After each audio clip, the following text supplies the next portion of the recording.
જામનગરમાં પ્રતાપ વિલાસ palace road ઉપર આવેલા જામ ધર્માદા ટ્રસ્ટના એકાઉન્ટ વિભાગમાં નોકરી કરતા એક શખ્સે ₹18.30 લાખની ઉચાપત કરી હોવાની ફરિયાદ થઈ છે.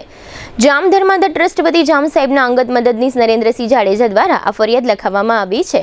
આ ટ્રસ્ટમાં એકાઉન્ટન્ટ તરીકે નોકરી કરતા અને 25 ટાવર વિસ્તારમાં રહેતા આનંદ બાબુભાઈ પરમાર વિરુદ્ધ આ ફરિયાદ CTB ડિવિઝન પોલીસ સ્ટેશનમાં દાખલ કરવામાં આવી છે.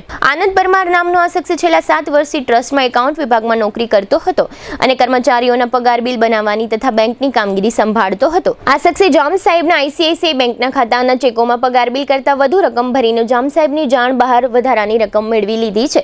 જે પૈકી ₹7.50 લાખની રકમ તેણે પોતાના SBIના ખાતામાં અને ₹10.80 લાખની રકમ પોતાની પત્ની એકતા પરમારના બેંક ઓફ બરોડાના ખાતામાં ટ્રાન્સફર કરાવી લઈ અંગત ઉપયોગમાં લીધી છે. બેંક સ્ટેટમેન્ટની ચકાસણી દરમિયાન આખું કૌભાંડ બહાર આવ્યું છે. વર્ષ 2023 થી અત્યાર સુધીમાં શખ્સે પોતાના તથા પોતાની પત્ની એકતા પરમારના બેંક એકાઉન્ટમાં ટ્રસ્ટની જાણ બહાર વધારાના ₹18.30 લાખ જમા કરાવી લીધા હોવાનું ફરિયાદમાં જણાવવામાં આવ્યું છે. આ શખ્સને અગાઉ ટ્રસ્ટ દ્વારા કહેવામાં આવ્યું હતું કે આ રકમ 5 મહિનામાં પરત કરી આપજે. આમ છતાં આ શખ્સે આ રકમ ટ્રસ્ટને ન આપતા આખરે ટ્રસ્ટ દ્વારા ફરિયાદ નોંધાવવામાં આવી છે.